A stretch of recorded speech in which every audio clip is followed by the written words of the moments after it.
नमस्कार साथियों। यदि आपने मेरा कल का वीडियो नहीं देखा है तो प्लीज़ पहले उस वीडियो को देख लें, क्योंकि हम उसी के आगे शुरुआत कर रहे हैं। इसका लिंक आपको डिस्क्रिप्शन बॉक्स में मिल जाएगा और अभी ऊपर टॉप राइट कॉर्नर में ये लिंक शो हो रहा होगा। आप वहाँ से भी क्लिक करके इस लिंक पर जा सकते हैं। कल हमने बात की थी कि हिंदी हमारी राजभाषा है, यानी राजगारी की भाषा है। इसमें 11 स्वर है और 33 व्यंजन है। कुल वर्णों की संख्या 44। इसके सिवाय हमने कुछ और छोटे मोटे सवालों पर भी बात की थी। आशा है वो सभी आपकी स्मृति में हो। अब इन सभी वर्णों को हम किस प्रकार से वर्गीकृत करें, ये सबसे बड़ी समस्या है। उससे भी बड़ी समस्या ये है कि हम इसे एक बार याद तो कर लेते हैं, लेकिन कुछ दिनों बाद ये हमारी स्मृति से निकल जाते हैं। तो इसको याद करने का एक आपको अच्छा तरीका बताता हूँ। आप सबसे पहले अ से लेकर य तक क्रम से लिखना सीखें। वैसे टीचर्स जो स्कूल में पढ़ाते हैं या प्राइमरी तक के बच्चे इस बात को बड़ी आसानी से लिख लेते हैं, लेकिन जब हम बड़ी क्लासों में जाते हैं और ये अभ्यास हम भूल जाते हैं तो मैं अ से लेकर य तक क्रम से लिखना नहीं आता। ऐसा किसी के भी साथ हो सकता है, तो आप अ से लेकर य तक क्रम से लिखना सीखें। इसके बाद हम बात करेंगे कि देखिए क्रम से लिखने का महत्व क्या है, क्रम से क्यों लिखा जाता है, यही क्रम क्यों तय किया गया, ऐसा क्यों किया गया कि अ से शुरुआत हुई और अंतिम में य है, ऐसा क्यों हुआ? इसके पीछे कोई न कोई वैज्ञानिक कारण जरूर है। हम उसकी चर्चा करें। सबसे पहले वर्णों का वर्गीकरण उसके उच्चारण स्थल के आधार पर, तो ये 5 जगह से उच्चारित होते हैं वर्ण। सबसे पहले कंठ में, कंठ यानी गले से, गले के बाद ये तालू की जगह जाते हैं, जहाँ हमारा तालू स्थित होता है। आप मुंह खोल के अंदर देखते हैं तालू दिखाई देता है, वो तालू की जगह।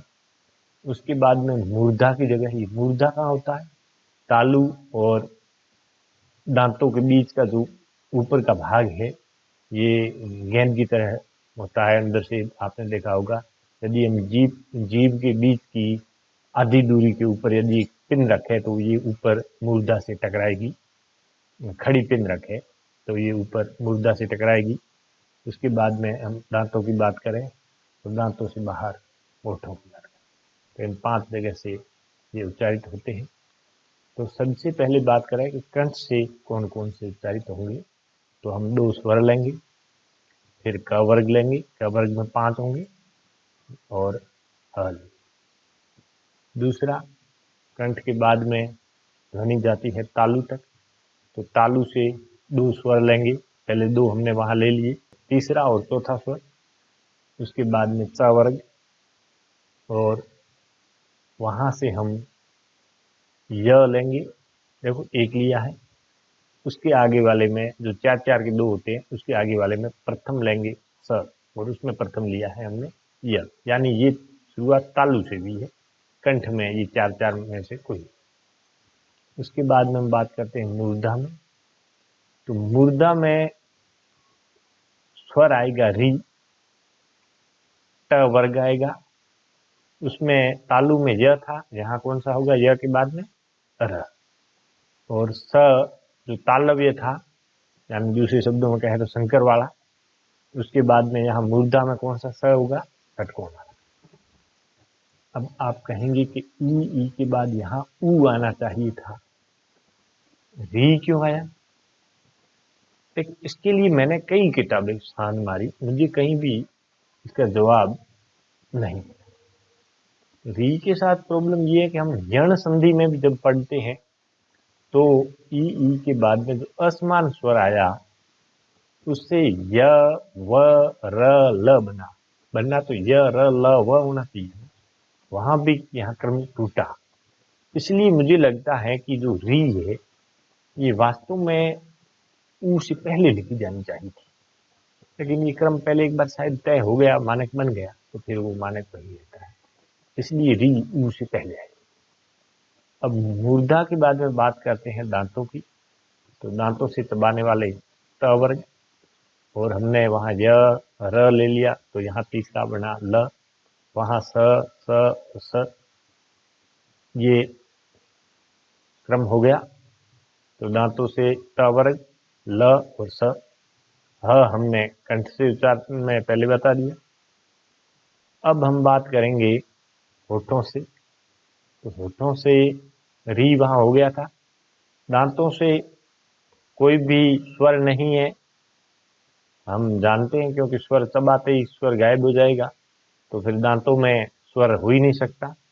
उसके बाद में होठों की बात करें तो होठों में ऊ और ऊ दोनों स्वर होते हैं और प वर्ग होता है। अब कुछ सम्मिलित की बात करें तो 1 नंबर था कंठ, 2 नंबर था तालु। इन दोनों के संयोग से ए और ऐ बनते हैं, और 4 और 5 यानी दांतों के और होठों के संयोग से वह बनता है, तथा 1 और 5 फर्स्ट एंड लास्ट, इससे ओ और औ बनता है। आप जानते हैं ओ और औ लास्ट स्वर है।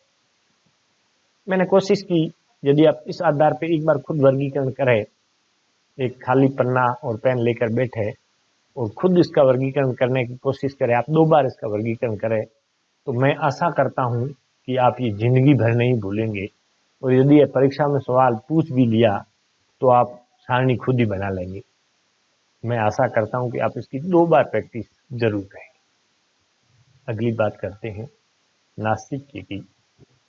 नासिक के पंचम वर्ण को कहते हैं, आप जानते हैं, क वर्ग, च वर्ग, ट वर्ग, त वर्ग और प वर्ग। ये 5-5 के जोड़े हैं। तो इनका जो 5वां वर्ण है वो नासिक वर्ण कहलाता है। इसका उच्चारण देखिए, 1 से लेकर 5 तक, यानी कंठ से लेकर होठों तक सभी से ध्वनि रगड़ खाती हुई निकलती है, इसलिए इसको नासिक वर्ण कहते हैं। लड़के यहाँ कंफ्यूजन में कभी कभी इसको नाक का वर्ण बोल लेते हैं, ऐसा नहीं है, ये 5 से टकराता है, इसलिए इसको नासिक बोलते हैं। अंतस्थ की बात करें तो यह वर्ग है, ये अंतस्थ है। ऊष्म की बात करें तो स वर्ग है, यानी स वर्ग के चारों वर्ण ऊष्म है, क्योंकि इसमें हवा बाहर ही निकलती है, इसलिए इसको ऊष्म कहते हैं। अब बात करेंगे संयुक्ताक्षर। संयुक्ताक्षर में क्ष, त्र, ज और स्र। अब छ किससे बना? क आधा प्ल धन मूर्धन्य स। देखिए यहाँ स पूरा है, इसलिए स पूरे को हम कैसे लिखेंगे? आधा छ स प्लस अ।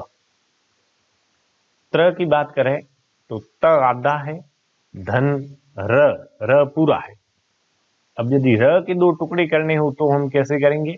आधा र प्लस धन अ। और यदि ज की बात करें तो ज आधा धन न्य। ये न्य जो त वर्ग का अंतिम वर्ण होता है, न्य को हम यदि 2 टुकड़ों में बांटे, यानी स्वर और वर्ण को अलग करने की कोशिश करें तो न्य आधा धन अ।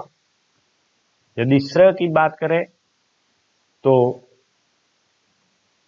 तालव्य स धन र, यहाँ र पूरा है। यदि इस र को हम टुकड़े करें तो आधा र प्लस अ। ध्यान दीजिए, यदि परीक्षा में ये ऐसे पूछा जाता है, क आधा यानी क्ष का मान लीजिए वो आपसे पूछता है, या ज्ञ का पूछता है कि किन किन वर्णों के संयोग से बना है, तो आप क्ष के लिए लिखेंगे आधा क प्लस पूरा ताल मूर्धन्य स। ये भी हो सकता है कि वो ऐसे लिखे क आधा धन मूर्धन्य स आधा धन अ, या ऑप्शंस में ऐसे भी आए क आधा धन मूर्धन्य स पूरा, तो दोनों सही है। अगला वर्गीकरण प्राण। प्राण देखो, शरीर में प्राण बसते हैं श्वास के आधार पर, तो वर्णों को प्राण के आधार पर जो बांटा गया है वो श्वास की मात्रा के आधार पर बांटा गया है। श्वास आप जानते हैं 24 आवर चलती है, 24 घंटे चलती है। तो यदि जो क वर्ग, च, ट, त और प, इनका दूसरा और चौथा वर्ग यानी ख और घ, छ और ध, इस प्रकार दूसरा और चौथा जो भी है वो सारे महाप्राण है, बाकी सब अल्प प्राण है। वापस बोलिए, प्राण का मतलब क्या हुआ? श्वास के आधार पर। श्वास 24 घंटे चलती है, मेरा 24 घंटे कहने का क्या अर्थ था? 2 4, यानी जो 2 और 4 है वो महाप्राण है, बाकी सारे अल्प प्राण। अगला वर्गीकरण हम कंपन के आधार पर लेंगे। घोष, घोष को सघोष भी कहते हैं, और अघोष। घोष कौन कौन से हैं? सारे स्वर, स्वर के साथ में ह, य वर्ग और 3 4 5, यानी जो क च ट त प, इसका इस ग्रुप का तीसरा, चौथा और पांचवा वर्ण घोष वर्ण है, बाकी सारे अघोष। मैं आशा करता हूँ आप इसकी एक बार सफेद पन्ने पर पेन लेकर बिना देखे प्रैक्टिस जरूर करेंगे। आगे कल हम इसी टॉपिक से थोड़ा आगे बढ़ेंगे और कुछ सवाल भी मैं करता हूँ, होमवर्क भी आपको दूंगा। धन्यवाद।